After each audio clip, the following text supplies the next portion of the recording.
Hey guys, I am back. Wanted to give you guys a little sneak peek at some of the things I'll be planting later on in a couple weeks. Like I told you in the last video, I had some seeds on the way. Also, my husband surprised me with Florets, a Year in Flowers book. So I'm super excited to get started reading on that. That'll give me something to do in between garden stuff, like actually being out in the greenhouse or sowing seeds. I'll be showing you how I am going to try to stay organized because I get a little bit ahead of myself and kind of ordered a lot of seeds. So I need a way to keep up with everything, and I'll show you how I plan to do that. I don't know if it'll work. But anyways, so I have received a few of the things that I ordered, and I'll likely be ordering more stuff in January or around that time for my summer garden. But this is the first thing. I have some Sahara, however you say it, Rudbeckia seeds from Kaiteri Seeds on Etsy. I have bought from her before. I really do recommend Lisa. I got some Bells of Ireland seeds, I believe, from her, and I ordered them really late.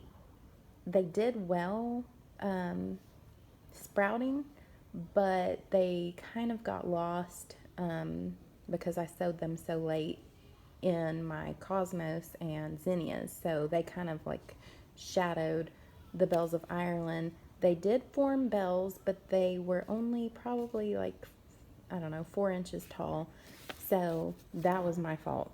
Her seeds, I want to say most of them germinated, which is, from what I understand, not common with Bells of Ireland. They're a little bit finicky.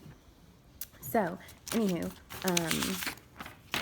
here are the little seeds, which I assume will probably be little black seeds.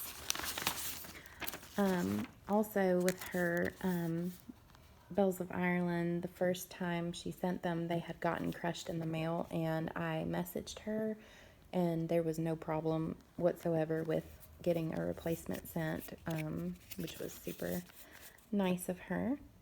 So here's the planning instructions and her info if you guys ever want to order something or give her a try.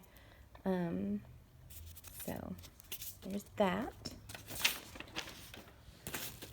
And next I've never ordered from Johnny's Seeds before, but I did this time, and I got a few. I tried to go ahead and order like the hardy annuals, perennial type things. So first we have Yarrow Colorado mix. I don't even know, where are they? Oh, they're up here. They're stuck in here somewhere. And here's the growing information on those. And I also got, oh, I'm so excited about these. I've never grown sweet pea. I've never purposely grown any of these. They may have been grown wild. I don't know. Sweet peas. So excited. Salmon rose.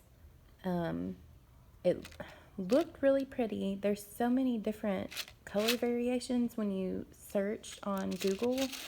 So I'm hoping it really is more of a salmon color than like a hot pink. But either way, I'm really excited to try these. They're just so pretty.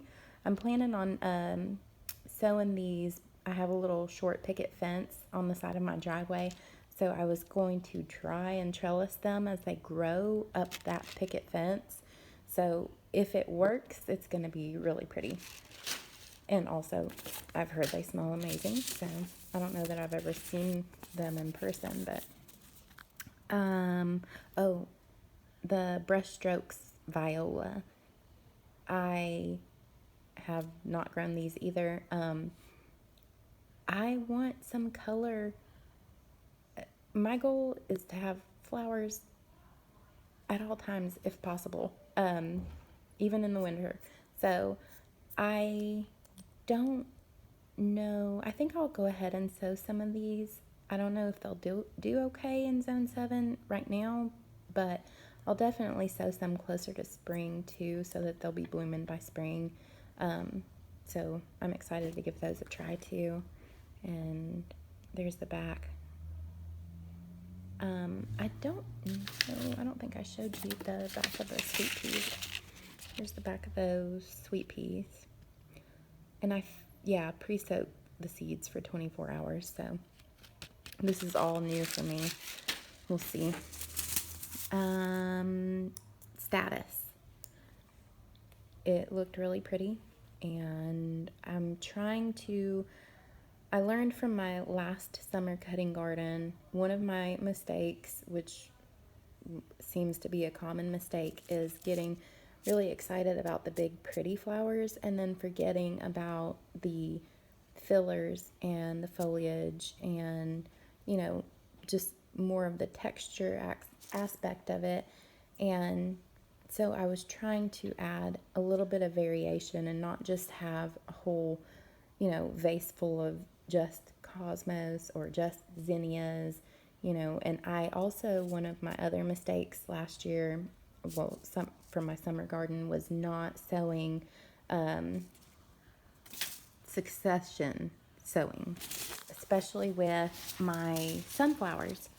I had never grown sunflowers successfully before. My dog always ate the sprouts. So I've put a little fence around my garden, and the sunflowers grew and grew, and oh my gosh, they were amazing. But once they did, that was it. So if I had succession sown those like every 2 weeks, I would have had blooms all summer long and into the fall. The last one from Johnny's seed. Oh no, that's the same one. Never mind.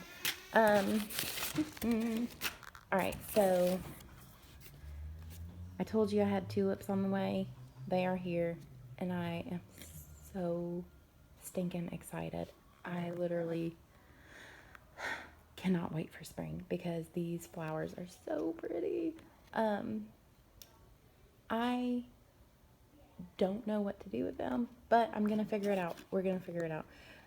I ordered these on Amazon. They were the only copper image tulips that I could find in stock anywhere.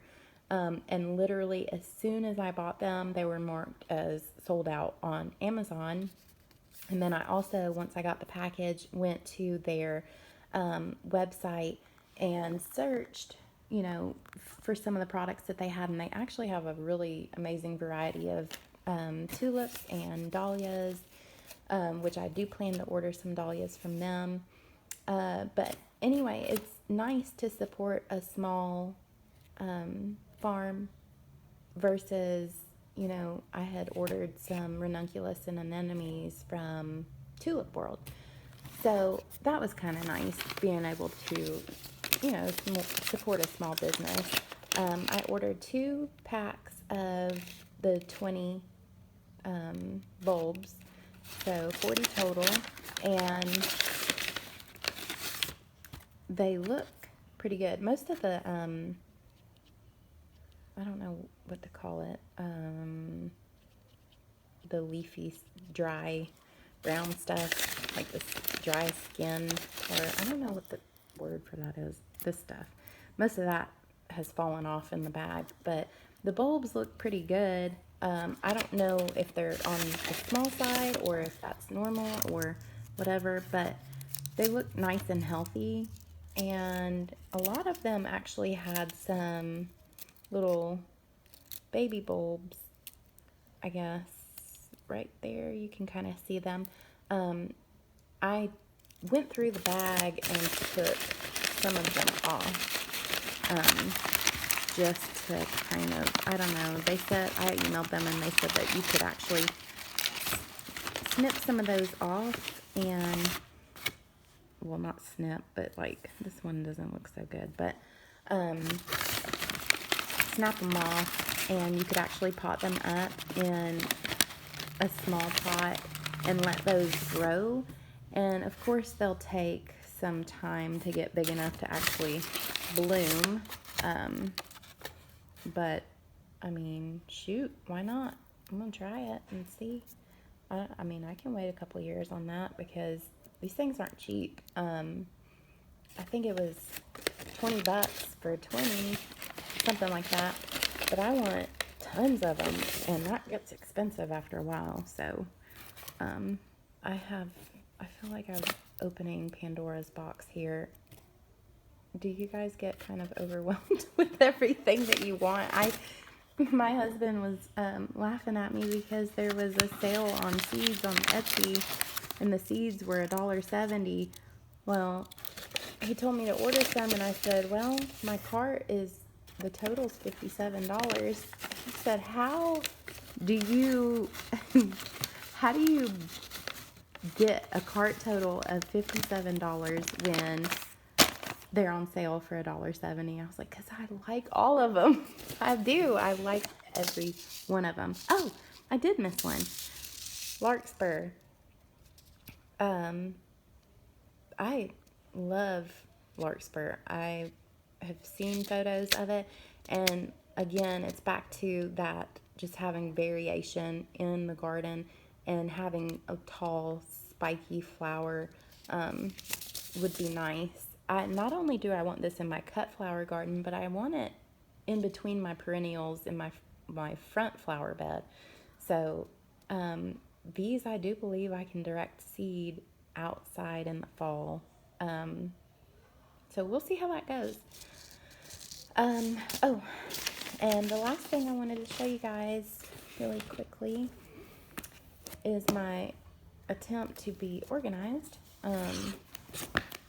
So I found some free printable worksheets. These are from myfrugalhome.com, and I have written all of the seeds. I know it's a lot that I want or have already, and when a good time to plant them is, or to start them indoors. There's a seasonal planting planner and a garden plan worksheet, and then I made this little sheet on my computer and just copied them, and for each one of the ones I plan to grow, I filled out the worksheet, so that way everything's all in one place, because I seemed like I was finding tidbits and tips on one page online, and then on another website I would find something else. So this way it's all on one piece of paper and it's easily accessed, and this is something that I plan to probably keep in my basement where I have my potting bench, and that's where I sow most of my seeds before I move them out to the greenhouse. So they're in alphabetical order, and then I just have the months and some sheets of paper in between, so that way each month, as I'm in that month, I can take notes about what's going on in the garden and everything, and then that way I can, the following year can look back and see what happened if something wasn't successful, maybe some things that I could have changed, maybe I should have sown the seeds at a different time, that kind of thing, so that way I can keep record and quickly refer back to this if I need to change something and kind of keep up with that. So anyway, that is pretty much it. I hope you guys have a good day, and I will be back soon with another video. I plan to do one about sowing a or not, yeah, sowing some of those hardy annuals, and also my zinnias are ready for seed harvesting, so I will be doing a video on that, and possibly some cosmos as well, and maybe a little update on my seedlings that I have in the greenhouse already. So anyway, if you guys have any questions, feel free to ask, and I will see you guys later. Bye.